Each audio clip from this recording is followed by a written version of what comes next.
Bonsoir, bienvenue à cette séance ordinaire du Conseil d'arrondissement de Ferrimont, la séance numéro 12 du 14 décembre 2023. Mon nom est Joëlie Belron, je suis la présidente de l'arrondissement de Ferrimont et accompagnée de Mesdames Danielle Berthold et Mme Letarte Lavoie, et également accompagnée du directeur de l'arrondissement, M. André Blais.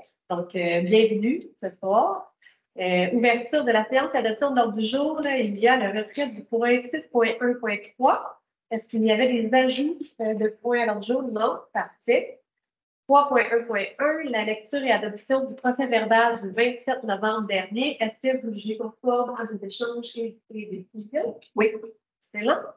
Alors, on serait déjà rendu à la période de questions des personnes présentes dans la salle. Nous avons une personne ce soir, bienvenue. Alors, simplement, vous nommer, dire de quel district ou rue vous provenez, comme ça nous situe. Si vous êtes, si vous venez d'un organisme ou une entreprise, que vous parlez à titre de représentant, c'est bon de le nommer aussi. Puis sinon, la parole est à vous, on vous écoute. Bonjour, je m'appelle Ulysse Desrandeaux. J'habite sur la rue Véronique, donc dans le district des 4-16 ans. Merci de nous recevoir ce soir. Je suis dans le fameux groupe vélo urbain Chalot. Je viens parler aujourd'hui juste de sécurité à vélo. Puis je viens aussi chercher conseil. J'ai la chance de pouvoir aller travailler en vélo. Puis mon axe de déplacement principal, c'est la 12e avenue, qui est un des deux grands axes-là, les trois grands axes qu'on a à Vermont. Et puis, ma foi, ça se fait quand même assez bien avec un vélo à essence électrique, malgré les côtes. Par contre, ce que j'aimerais voir améliorer, c'est vraiment la sécurité de la bande cyclable qui existe sur la 12e et la 13e dans les deux sens. Je vais vous faire un bref exposé. Sur cette bande cyclable-là, il y a quand même un risque assez important dans le portiérage. S'il y a un véhicule qui ouvre sa porte, on se ramasse très, très rapidement dans la voie, puis on se faire rouler dessus. Ma fille va avoir la chance d'aller à l'école de la montée dans 2 ans. J'aimerais vraiment ça qu'elle puisse y aller justement par la 12e et la 13e avenue. Mais en ce moment, honnêtement, mon âme est consciente, je ne pourrais pas vraiment l'envoyer par cette bande cyclable-là parce que c'est vraiment trop dangereux. À part un cycliste qui a guéri, je ne pourrais pas vraiment recommander à personne d'y aller. Je suis vraiment conscient que la Ville fait déjà des efforts au niveau de l'amélioration du réseau cyclable. On tient à vous remercier. Je veux savoir, avec vous ce soir, c'est quoi la démarche là, que nous, les citoyens, le groupe vélo urbain Sherbrooke, on devrait entreprendre pour vous amener des informations qui peuvent vous amener à prendre une décision pour améliorer la sécurité, mettre des valeurs. Il y a d'autres aménagements cyclables qu'on peut faire pour améliorer la sécurité. Qu'est-ce que vous aimeriez avoir de nous pour que je puisse vous aider à aller dans ce sens? Voilà ma question. Merci beaucoup, M. Desrandeaux. En fait, c'est aussi la voie que moi j'utilise à vélo. Puis c'est vraiment particulier. Quand j'en ai parlé avec les services, ils me disaient que c'était un peu une erreur, ce marquage-là, à cet endroit-là. Parce que on voit de plus en plus l'inverse. On va coller la piste cyclable sur le trottoir et on voit ça beaucoup à Montréal.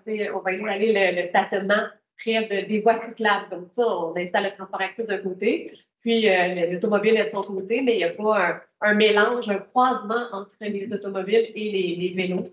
Donc, c'est beaucoup plus sécuritaire. Ceci dit, il y a deux façons que je vois. On a mis en place à la Ville un comité vélo. Puis, il y a plusieurs de vos partenaires de VUS qui sont présents sur le comité. Puis, je pense que en fait, c'est vraiment un comité qu'on a mis en place pour avoir le vécu, l'expérience terrain. Donc, on va consulter quand on fait des nouveaux aménagements pour dire que ça fait du sens, quand on priorise aussi des axes pour dire est-ce que vous trouvez que ça répond aux besoins. Donc, il y a via ce comité-là, dont VUS, je pense qu'il y a deux membres qui siègent sur peut-être plus, mais sur le comité vélo. Sinon, c'est sûr que quand il y a des problématiques comme ça de sécurité, je me rappelle que l'année dernière, j'ai fait la demande pour qu'il y ait une installation de bollards sur la 12e et 13e. Ça avait été noté, mais dans l'ordre des priorités pour les axes les plus utilisés, c'était pas dans les numéros 1. Puis, on avait débuté l'installation de bollards en retard cette année. Il avait fallu faire des nouveaux achats. Donc, j'imagine que pour l'été prochain, c'est encore, parce que là, on va acheter plus de bollards, on a mis plus de sommes. Puis, donc, les travaux vont pouvoir se faire à temps cette année. parce que ça a été priorisé l'année dernière. Donc là, il n'y aura pas un enjeu de délai et de retard. Donc, j'imagine qu'il va y avoir installation de voleurs. Par contre, si vous voulez aller plus loin puis faire une plainte individuelle, vous pouvez utiliser notre système de requête ou appeler au 821-5858 pour expliquer les enjeux de sécurité, faire vos propositions aussi personnellement, à titre de citoyen. Donc, il y aurait ces 3 modes d'influence, là, je dirais. Je ne sais pas si vous avez quelque chose à ajouter aussi, les comités exécutifs, c'est souvent là que les organisations se Ben, par rapport au requête, juste compléter sur le 5858, qui est le 5858. Ce qui est intéressant avec cette façon de fonctionner-là, c'est que ça rentre dans les services qui doivent peut-être voir qu'il y a eu plusieurs requêtes. Donc, c'est sûr que je pense que c'est important, c'est les liens du avec tout, nous, on peut rapporter, mais ce n'est pas nécessairement après ça dans leur liste de choses à voir. Donc, c'est pour ça que c'est intéressant. Après ça, je pense que ce qui a été nommé là, avec le comité vélo, effectivement, il y a un travail qui est fait avec eux. Puis, il y a une sensibilité aussi des élus, je pense, d'aller consulter les bons groupes. Puis, vous êtes dans la BES. Donc, c'est sûr qu'il y a un lien là, qui va se faire. Puis, on est dans la réflexion pour la priorisation aussi des fonctions importantes à le faire. Donc, si vous êtes dans le bon temps pour vous apporter les préoccupations et les fonctions que vous voyez qui sont plus Merci beaucoup. On vous invite à faire une requête, comme ça, on aura encore un petit peu plus de poids dans les décisions. Ouais. Ça nous aide à faire la priorisation. Nos services, quand ils voient les requêtes, ils nous entendent bien ce qu'on dit. Merci beaucoup, vous êtes déplacés ce soir. Alors, on va poursuivre de ce pas avec Madame la Présidente, vous avez oublié le point 3.2. Je m'excuse. Ben non, oui, 3.2.1. L'adoption du procès verbal du comité consultatif d'urbanisme du 23 octobre 2023. Oui, c'est bien de c'est bien du monde attendre après ça pour pouvoir. Vous échanges, mesdames. Oui, madame. Merci. J'avais sauté le TV rapidement. Excellent. On serait rendu officiellement. Au point, en fait, nous avons 2 points du comité consultatif d'urbanisme. 6.1.1 et 6.1.2. Donc, je vais vous céder la parole, Madame la Présidente. Parfait. Alors, pour le 6.1.1, c'est une demande d'approbation de PIA dans l'aire de la 12e avenue Nord, donc l'entrée d'arrondissement, au 1605 de la rue Bossé. C'est une recommandation favorable qui disait que le plan d'implantation et d'intégration architecturale pour la construction d'un immeuble multifamilial de 134 logements, qui est sous l'égide de l'OMH. Donc, je vais vous laisser la chance d'en parler si vous voulez bien. Alors, c'est un projet qui s'appelle le Monarque. Donc, évidemment, au comité consultatif d'urbanisme, nous avons accepté ce qui nous a été proposé. Vu que c'est dans votre district, vous pouvez nous en parler si vous voulez quelque peu. Ben oui, c'est un très beau projet que j'accueille favorablement dans mon district, un beau projet de l'Office municipal de l'habitation. 134 unités, ça va faire du bien dans notre offre de logements abordables. Puis, c'est ça, on a vu un peu les plans. C'est sûr qu'on est au début du projet, mais on veut vraiment créer un milieu de vie intéressant avec une grande aire de jeu entourée d'espaces nature. Donc voilà, pour le moment, c'est ce qui est pour le projet. Et c'était attendu, bien évidemment. Donc, ça pourra aller de l'avant. Donc, pour le deuxième point, le 6.1.2, c'est une demande d'approbation en PIA pour l'aire d'implantation et d'intégration architecturale commerciale artérielle sur la rue Quignest.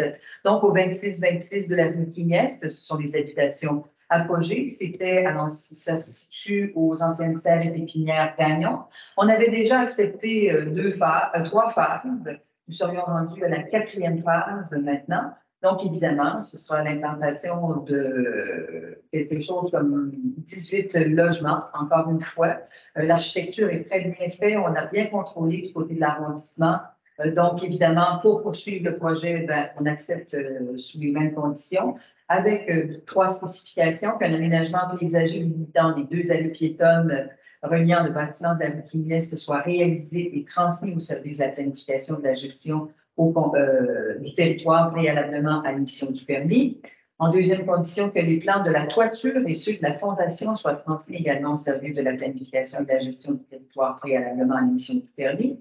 Et on rajoute une troisième condition qui paraissait dans les trois avant ou dans les deux, parce que je ne me souviens pas si les plans étaient venus séparément ou si on en avait vu un par un ou un, deux et trois, je ne me souviens pas, mais tout au moins, on rajoute cette condition-là que les aires climatisées à l'extérieur des logements soient de la même couleur que le parement extérieur. Donc, déjà, cette étape-ci sur les buildings qui ont été construits et où les gens habitent maintenant, ce critère-là n'a pas été respecté, donc on le redemande encore une fois, l'inspecteur des rapports sur tour afin que ce soit vraiment appliqué de ce côté-là. Et encore là, très contente parce que c'est dans mon district et les gens avaient peur avec la disparition des salles pépinières Gagnon, qu'est-ce qui était pour se retrouver là. Alors, c'est vraiment très, très bien, puis ça fait du bien. Puis plus ça va, plus dans un peu de monde, on aura des places pour héberger les gens et c'est excellent. Merci beaucoup. Alors, on serait rendu au point 8.1.1, dépôt du budget des frais de représentation sociale de 2023. Donc, un dossier qu'on a vu tout à l'heure du comité de plénier public. C'est simplement un dépôt de rapport. Il n'y a rien qui a changé depuis le dernier mois. Donc, on vient recommander que le rapport des dépenses soit déposé, conservé au dossier de la présente résolution aux archives municipales. Ensuite, 8.2.1, calendrier des séances ordinaires du Conseil d'arrondissement de Fleurimont. Alors, nos rencontres se tiennent presque tous les derniers lundis du mois à 17h, sauf exception de la journée de juste avant Noël, en fait, comme ce soir, un jeudi, le 12 décembre. En fait, l'année prochaine, ça sera le 12 décembre. Alors, prochaine rencontre, lundi 22 janvier, 17h, ensuite 19 février. C'est le 26 février. Il y a eu deux changements dans le calendrier. Ben oui. Le 26 février. Les deux changements, ils n'étaient pas dans Ils n'étaient pas intégrés. Non, ils n'étaient pas intégrés encore. Le changement, c'était le 26 février, puis le lundi 10 juin, il y a. Mais à 17h au lieu d'être à midi. Ouais. Le changement va être fait par la suite lors de l'adoption. Parfait. Donc, 22 janvier, 26 février, 25 mars, 22 avril, 27 mai et 10 juin à 17h. Ensuite, on a le 8 juillet à midi. Et on poursuit 26 août, 23 septembre, 21 octobre et 25 novembre à 17h. Puis, on a exceptionnellement un jeudi le 12 décembre à 17h. Voilà, c'est notre calendrier pour la prochaine année. Prochain point, 10.1.1, aussi un point qu'on a vu en comité plénier public pour adoption, requête en circulation, analyse et recommandations du service des infrastructures urbaines. Donc, je vais laisser chaque élu du secteur dire quelques mots, débutant par l'intersection des rues alors éclatantes. Madame Jackson. Oui, merci beaucoup, Madame Belrose. Donc, il est recommandé à cette intersection où on travaille depuis longtemps afin de sécuriser l'intersection parce qu'il y a beaucoup d'enfants, c'est à l'orée d'un parc. Les gens vont marcher l'hiver également. L'autobus passe, c'était très problématique. Alors, il y a eu une installation de voleurs fixes, mais ça faisait en sorte que l'autobus, la STF avait accepté de faire changer son trajet de bord pour justement faire en sorte que ce soit plus sécuritaire. Là, il y avait des gens stationnés dans la rue, donc ça ne réglait pas le problème. Alors, il est donc recommandé d'interdire le stationnement du côté est devant le 620 rue Allard, sur approximativement 20 mètres, d'interdire le stationnement dans la cour intérieure sur une distance approximative de 20 mètres à l'intersection des rues Allard et des Platanes, et d'interdire d'immobiliser, d'excepter les autobus du côté sud devant le 30-20 rue des Platanes, sur une distance approximative de 20 mètres à partir de l'intersection de la rue Allard. Merci beaucoup. Je vais poursuivre avec la rue La Fontaine. Madame le porte-parole. Oui, donc c'est une rue qui, les citoyens, ça faisait longtemps qu'il y avait fait des requêtes pour le de la vitesse. Il y avait, suite aux analyses là, qui ont été faites d'une étude de vitesse de novembre, on a calculé qu'il y avait un débit journalier environ de 514 véhicules par jour, avec une vitesse moyenne de 40 km/h. Donc, la recommandation, c'est de mettre de l'avant la campagne de sensibilisation à la réduction de vitesse l'été prochain. Donc, ça veut dire qu'il va y avoir le voleur en espérance au bout de la rue qui fait déjà de bons résultats pour faire rentrer le reste. Merci beaucoup. La prochaine rue, c'est la rue Brulotte. C'est une rue qu'on reçoit. On a reçu beaucoup de requêtes en circulation pour des problématiques de vitesse. Alors, pour celle-ci, une étude a été réalisée le 17 octobre dernier la vitesse moyenne mesurée de 52 km/h. C'est quand même un débit véhiculaire de 2280 véhicules par jour. Donc, là, c'est sûr que considérant qu'on va ajouter des bollards, il y a aussi l'ajout d'un dos d'âne qui a été ajouté après une requête précédente. Donc, pour cette fois, il est recommandé de mettre de l'avant la campagne de sensibilisation à la réduction de la vitesse à l'été prochain. Puis ensuite, on va réévaluer avec toutes ces nouvelles mesures qu'est-ce que c'est, si la vitesse est, si la problématique a disparu ou s'est améliorée.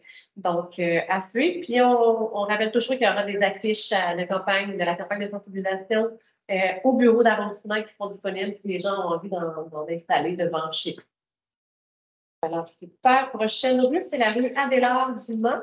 C'est thématique de vitesse. C'est une rue entre deux courbes où il y a un bas débit véhiculaire. Il y a une étude qui a été faite le 2 novembre dernier. Puis la moyenne de vitesse mesurée est de 28 km/h. Donc, compte tenu des différents résultats des services, on ne va pas